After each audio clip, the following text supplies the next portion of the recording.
We'll start with my first argument. Culinary courses in Malaysia are really expensive.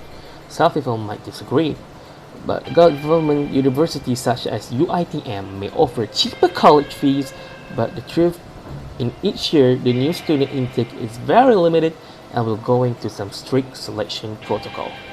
There are other alternatives such as private college or university, which is more accessible but way expensive just by paying with your own pocket money.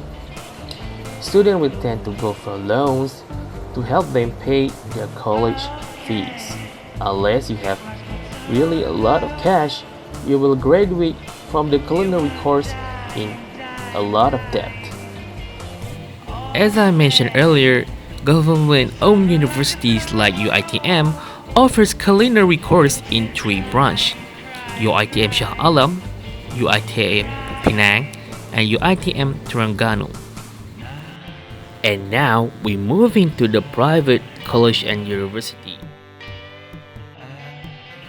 Some of example of the private university and college is MSU University, Berjaya University, Taylor University, and the expensive of them all is the UOW KDU University, which this culinary fees a whopping over 100,000 ringgit. Mind blown.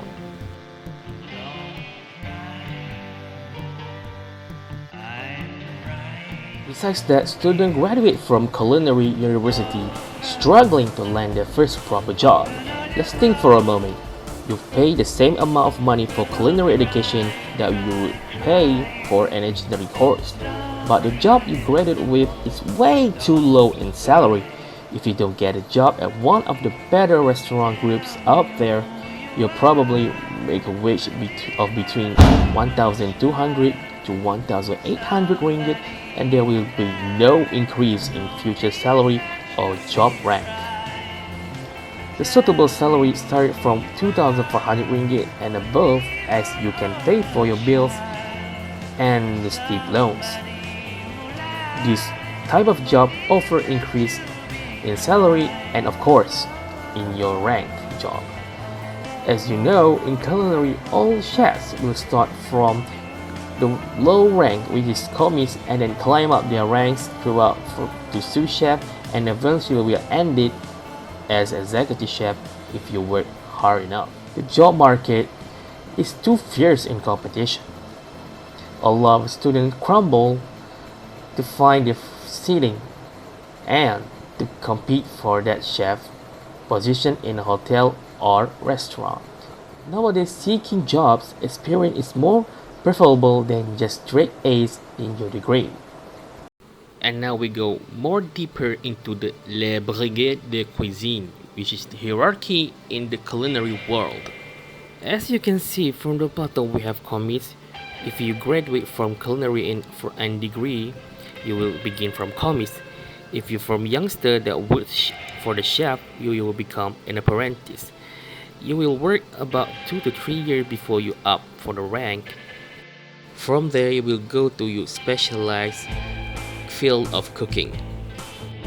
So you have pâtissier, which is specialized in baked goods, garde-manger in cold food, entrepreneur, poissonnier, which is in cooked fish, pâtissier and saucier, which specialize in sauces.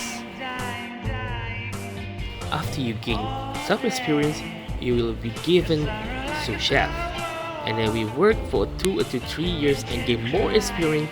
You will become chef de cuisine, and chef de cuisine will oversee all the operation in the kitchen. And finally, you will become executive chef.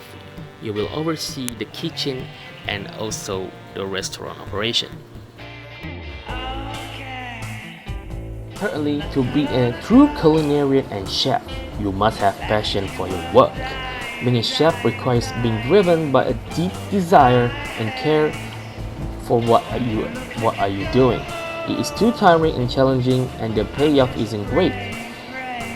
To go through the motion in this life, food is like an art, and you, the painter, you control the outcome of your dish. and it can be thankless is for the world right now. We are becoming so creative in how we engage with food. We as consumers don't make that there are tons of opportunities that exist outside the traditional chef's paths.